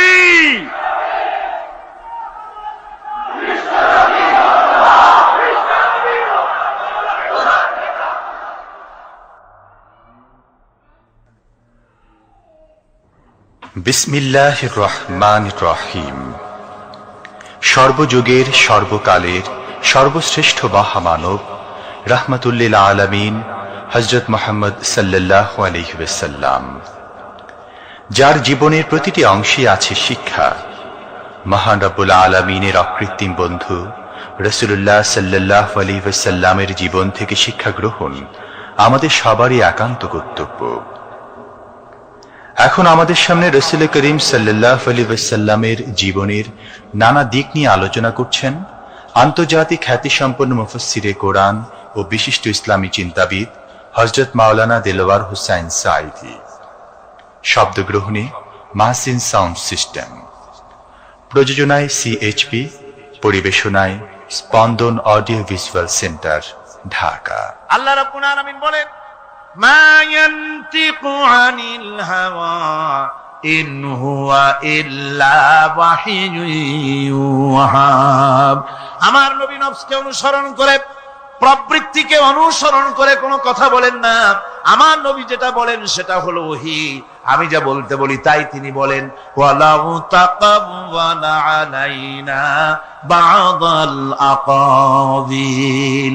আমার নবী যদি নিজের থেকে বানিয়ে কোন কথা যদি কোরআনের ভিতরে আমার নামে চালায় দিতেন, আমি আল্লাহ রাব্বুল আলামিন আমার নবীর ডান হাতকে চেপে ধরতাম, আর তার কণ্ঠ নালীকে আমি আল্লাহ রাব্বুল আলামিন কেটে ফেলে দিতাম। তিনি যা বলেছেন সব কার কথা? আল্লাহ পাকের কথা। তিনি হচ্ছেন গোটা বিশ্বের সর্বশ্রেষ্ঠ চরিত্রের আধার। তার চরিত্রের সার্টিফিকেট আল্লাহ পাক দিচ্ছেন। চরিত্রের সার্টিফিকেট কে দিলেন? আল্লাহ পাক দিয়েছেন। কোরআনে কারীমের মধ্যে আল্লাহ রাব্বুল আলামিন বলেন ওয়া ইন্নাকা লাআলা খুলুকিন আযীম।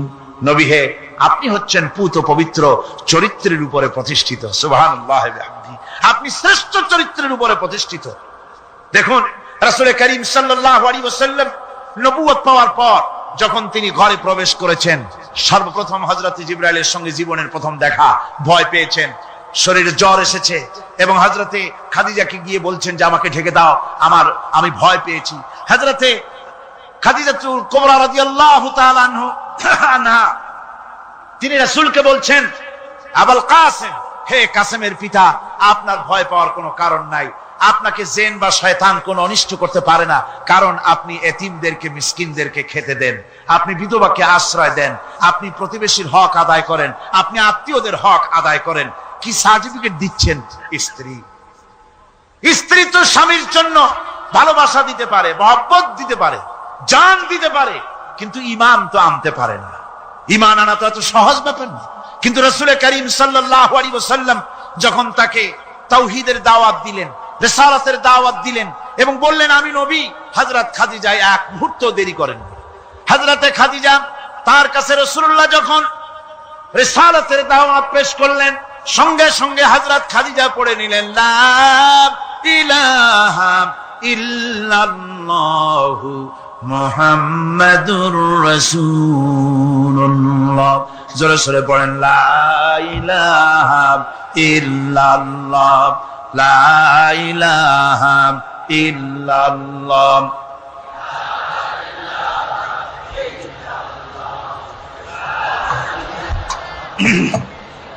মুহাব্বতের সাথে জোরে সোরে পড়েন লা ইলাহা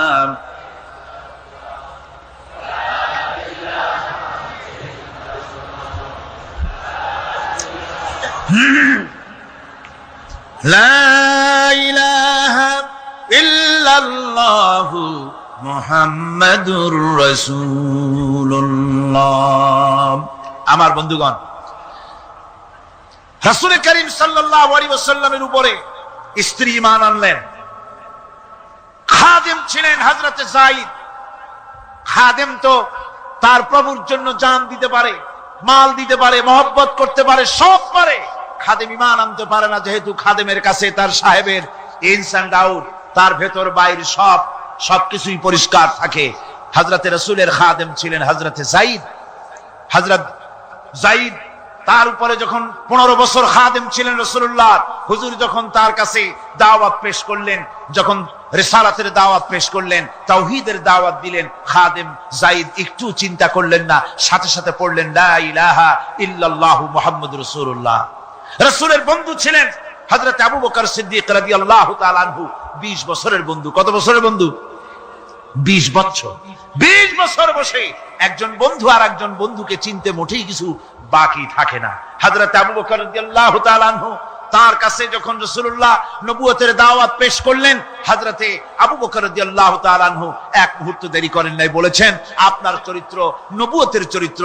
আগেই বুঝতে পেরেছি সাধারণ মানুষের চরিত্র এমন হতে পারে না। তিনিও কালেমা পড়ে মুসলমান হয়ে গেলেন। সাহাবায়ে কেরাম রাসূলের প্রতি এই মহব্বত, এই শ্রদ্ধা তারা পোষণ করেছেন। নবী তার চরিত্র দিয়ে মানুষের সামনে নিজেকে প্রকাশ করেছেন। তার চরিত্র দুই রকম ছিল না, চরিত্র একরকম ছিল। ব্যক্তিগত চরিত্র আর পারিবারিক চরিত্র দুরকম না। তার ব্যক্তিগত যে চরিত্র ওইটাই ছিল তার ঘরের চরিত্র, যেটা ছিল ঘরের সেটাই ছিল বাইরের। হযরত আয়েশা সিদ্দিকা রাদিয়াল্লাহু তাআলা আনহা সাহাবীদের প্রশ্নের জবাবে বলেছেন রাসূলের চরিত্র হচ্ছে কোরআন। রাসূলের চরিত্র কি? কোরআন। রাসূলুল্লাহ এই পৃথিবীতে কেন আসছেন? আসার কারণ হলো তিনি হচ্ছেন আদর্শ। আল্লাহর নবী বলেছেন লাকাদ কানা লাকুম ফি রাসূলিল্লাহি উসওয়াতুন হাসানা, তোমাদের জন্য গ্রহণযোগ্য মহত্তম আদর্শ হতেছে তোমাদের রাসূল। তোমাদের রাসূলের ভিতরেই তোমাদের আদর্শ রয়েছে। তার কাছ থেকে তোমরা আদর্শ গ্রহণ করো। তিনি এতিমের আদর্শ, শিশুর আদর্শ, কিশোরদের আদর্শ, যুবকের আদর্শ, তরুণের আদর্শ, বৃদ্ধের আদর্শ, পিতার আদর্শ, নানার আদর্শ, স্বামীর আদর্শ, সেনাপতির আদর্শ, শ্রমিকের আদর্শ, রাষ্ট্রপ্রধানেরও সকলের জন্য আদর্শ।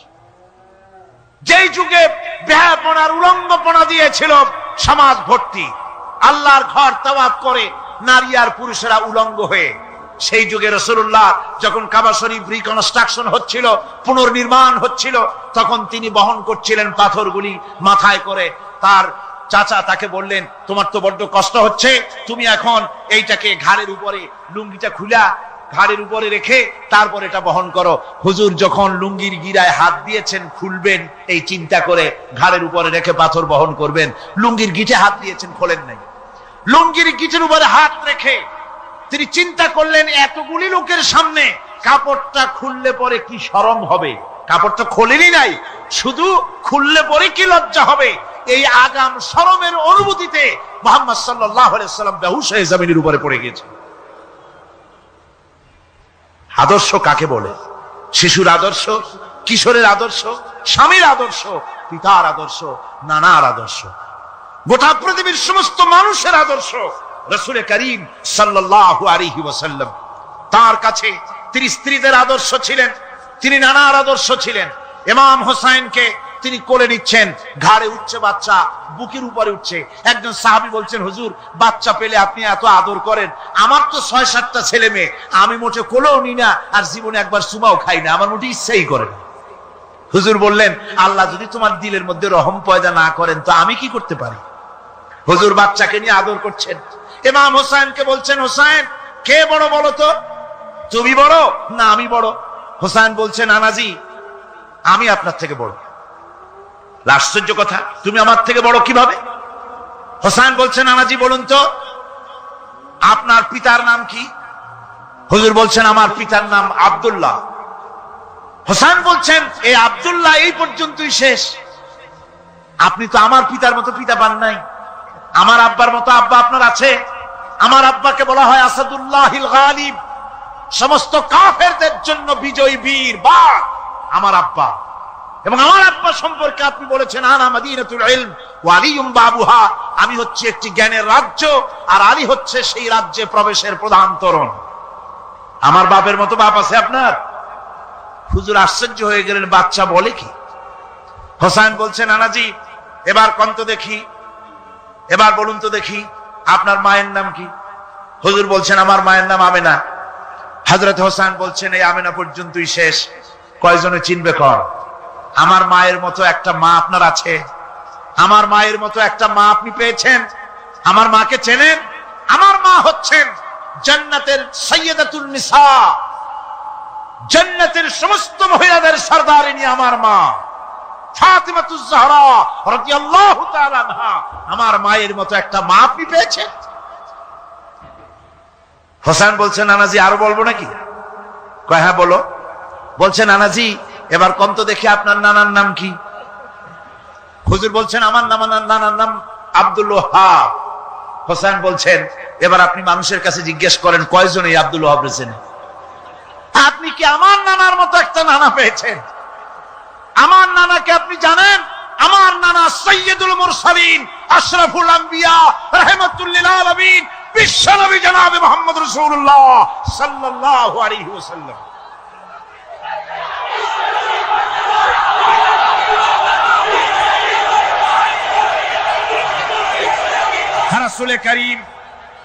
রাসূল করিম সাল্লাল্লাহু আলাইহি ওয়াসাল্লাম হোসাইনকে বুকের সাথে জড়িয়ে ধরে হোসাইনের ঠোঁটের উপরে, তার চিবুকের উপরে, তার গণ্ডদেশে, তার কপলে বারবার চুমো খেতে লাগলেন আর বললেন, নানা আমি আজকে তোমার সামনে হেরে গেলাম।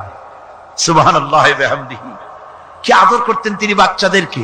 রাসূলুল্লাহ রাস্তা দিয়ে যেতেন আর বাচ্চারা খেলাধুলা ছেড়ে রাসূলের কাছে ছুটে আসতো। একবার তো রাসূলুল্লাহ একটা বাচ্চার মাথায় হাত বুলিয়ে খেলা ছেড়ে দিয়ে ছুটে আসছে। হুজুর তাকে জিজ্ঞেস করলেন, তোমার সাথে যে পাখিটা থাকতো সেই লাল পাখিটা কই? ছেলে তো কেঁদে ফেললো। ছেলে বলে ফেললো যে আপনি বিশ্বনবী, আমি একটা ছোট্ট মানুষ, আমার পাখির খবর আপনি রাখেন। সুবহানাল্লাহ ওয়া বিহামদিহি। রাসূলুল্লাহ তার চরিত্র দিয়ে মানুষকে জয় করেছিলেন, মহব্বত দিয়ে। তরবারি দিয়ে ইসলাম প্রতিষ্ঠিত হয় নাই, ইসলাম এসেছে মহব্বত দিয়ে, উদারতা দিয়ে, ভালোবাসা দিয়ে। তরবারি দিয়ে ইসলাম বিজয় হয় নাই পৃথিবীর বুকে। পিতামাতার প্রতি ভালোবাসা ইসলামের এক মহান শিক্ষা, যা দেখতে পাওয়া যায় রাসূলুল্লাহ সাল্লাল্লাহু আলাইহি ওয়াসাল্লামের চরিত্রে। আল্লাহ রাব্বুল আলামিন বলেন, ওয়াকুল লাহুমা কাওলান কারীমা, মা বাবার সঙ্গে সম্মানজনক কথা বলো, খবরদার বেয়াদবি করবে না।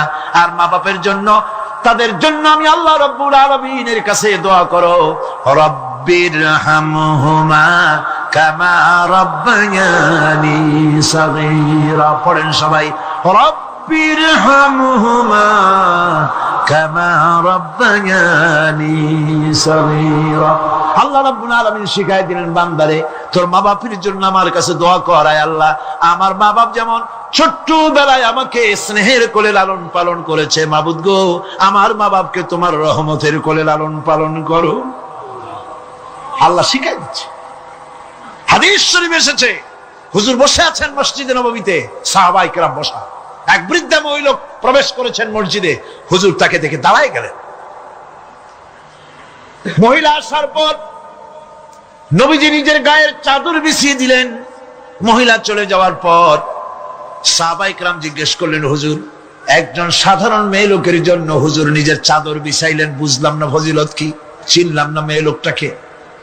হুজুর বলেন, সাহাবীরা চাদর তো ভালো, হক তো আদায় করতে পারি নাই, চিনতে পারো নাই, তোমরা বুঝতে পারো নাই, আমি দুনিয়া আসার পর আমার মায়ের দুধ আমার কিসমতে তেমন হয় নাই, আমি আমার মায়ের যত্ন তেমন পাই নাই, স্নেহ আদর তেমন পাই নাই।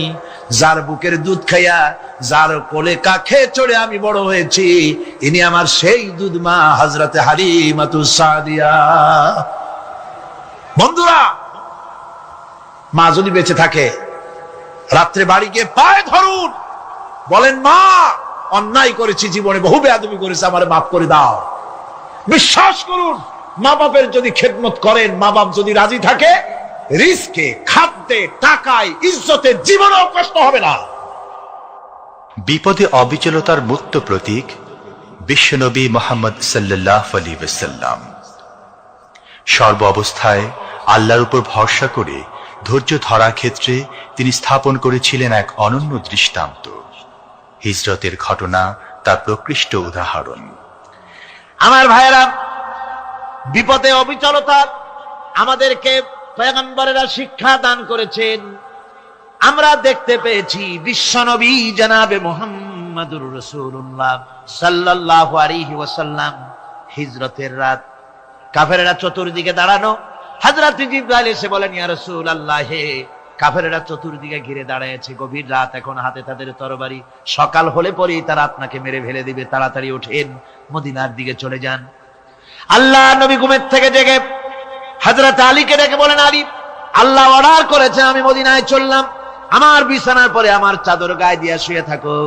হযরত আলী বলেন, আল্লাহর হাবিব, আপনার চাদর গায়ে দিয়ে ঘুমিয়ে থাকবো, সকালবেলায় কাফির বেঈমানেরা আপনার বিছানার পরে আপনার চাদর গায়ে দেওয়া অবস্থায় আমি আলীকে তারা মুহাম্মদ মনে করবে, আর আমি আলীকে নবী মনে করে তারা তাদের তরবারি দিয়া কেটে কেটে টুকরা টুকরা করে আমারে বিদায় করে দেবে দুনিয়া থেকে।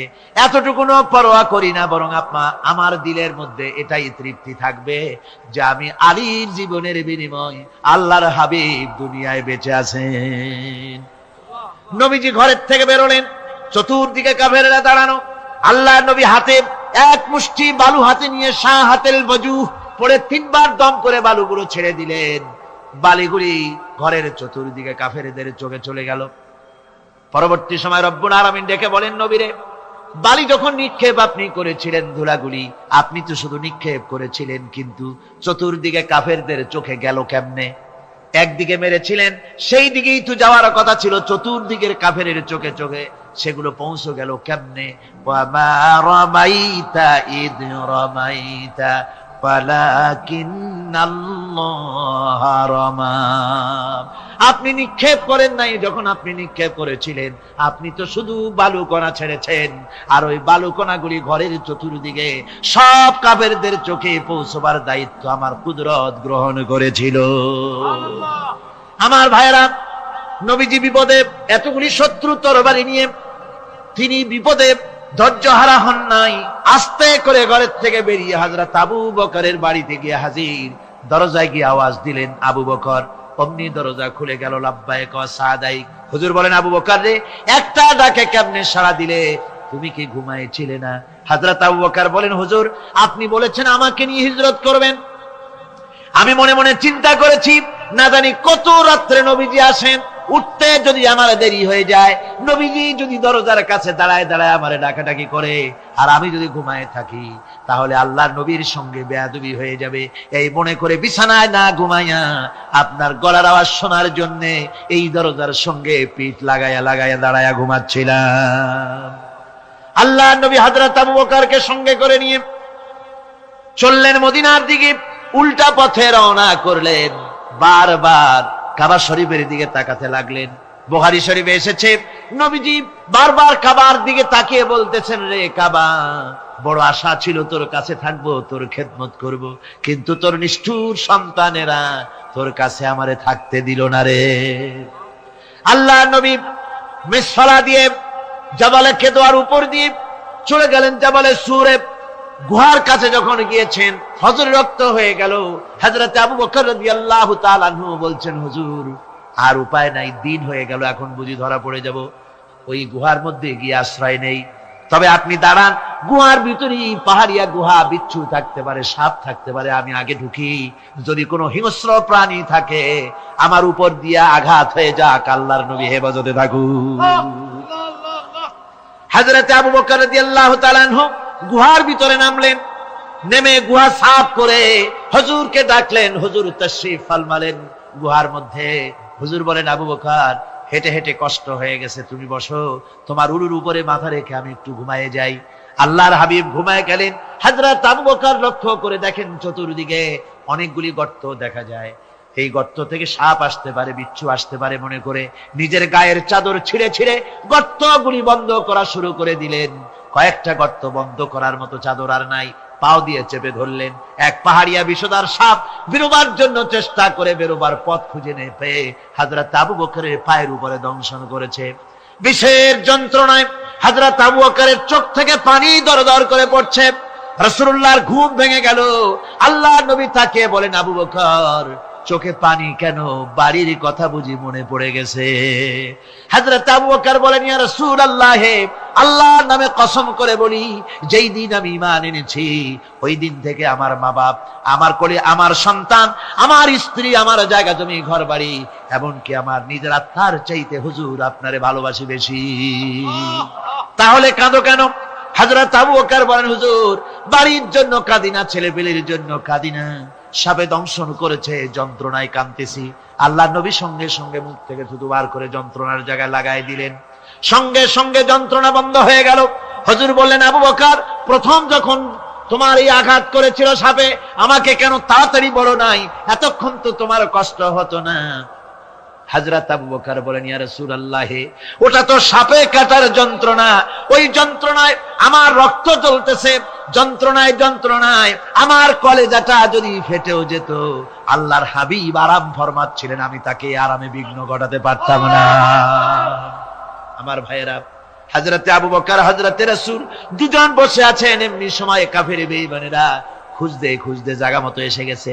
একজনে বলে ভিতরে আছে, আর একজনে বলে নাই।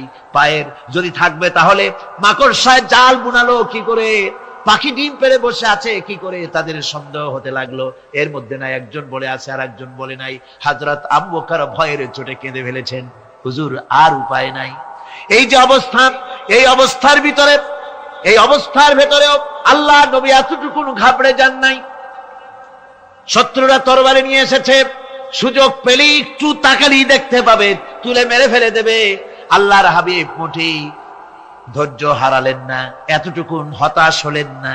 আল্লাহ পাকের হাবিব তার সাথীকে কি বললেন? তখন কোরআনে কারীম সূরা তাওবার মধ্যে আল্লাহ তা উদ্ধৃত করেছেন মুমিনদের জন্য, ইযহুমা ফিল গার ইয ইয়াকুলু লিসাহিবিহি লা তাহজান ইন্নাল্লাহা মা'ানা।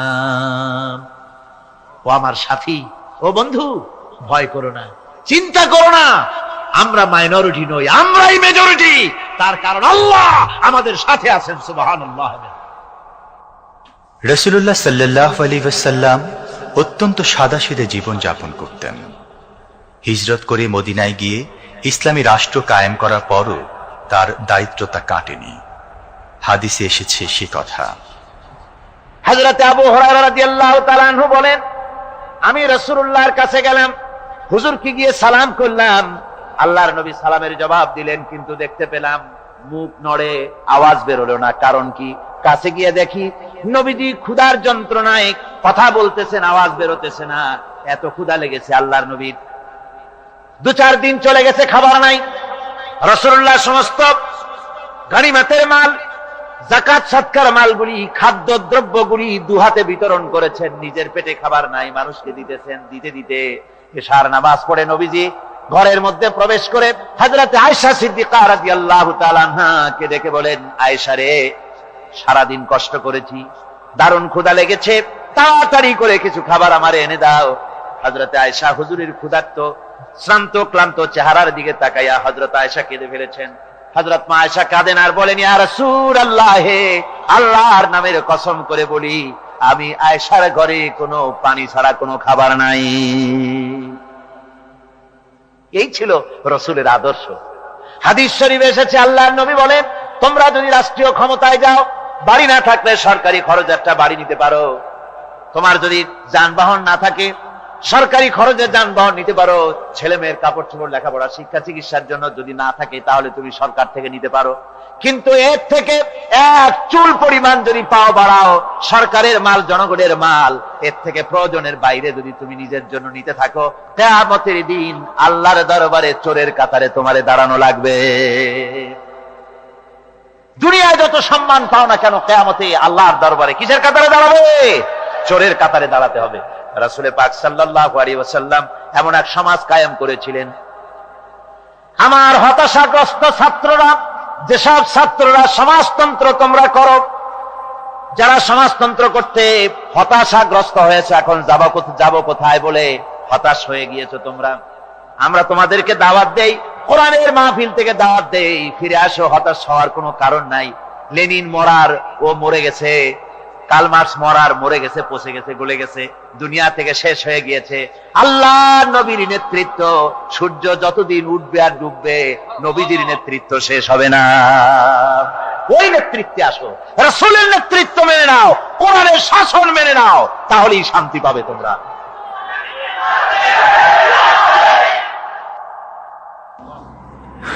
আল্লাহর নবী দুপুরে আরাম করতেছিলেন।